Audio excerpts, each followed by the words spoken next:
Ассаламу алейкум, кандайсыздар? Мен Талас обласының Манас району Көкдөб айылынан болом. Ушул байкелерден эме алдык эле жүгөрүн уругун. Ошол азыр силос чабып атабыз.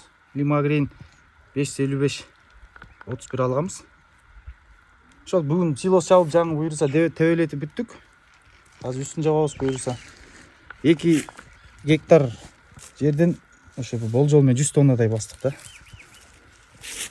Биринчи жолу силос басып атасыңар, Жок, былтыр басканбыз. Быйыл экинчи жыл. Былтыр кайсыл гибрид эле? Былтыр мындай эле жүгөр болчу. Базардан эле алып сепкенбиз. Айырмасын көрдүңөр да? Айырмасы болуп атат, буюрса айырмасы жакшы. Эң жакшы айырмасы эмнеде экен?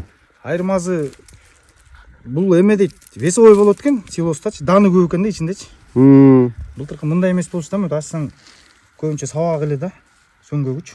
Мында дан көп болуп атат буюрса. Ушул сотосу ушул комбайнерлер өз эсептеп берди, 100 тонна деди. Бул чабып жүрөбүз дейт, силосчу. Машинадан эле груз оор экен билинип отур дейт да, сен. Жок, эң үстүнө чачпайдык, бүткөндөн чачып дагы бир тебелетип койдуңуз. Чачтар? Жабам берастан. Туз барбы? Туз бар арасына сапып чачтым. Ар бир машинага бир каптан. Бир челекте. Ас болчу. Малга да аябай жагымдуу болот да. Ошондон чабып.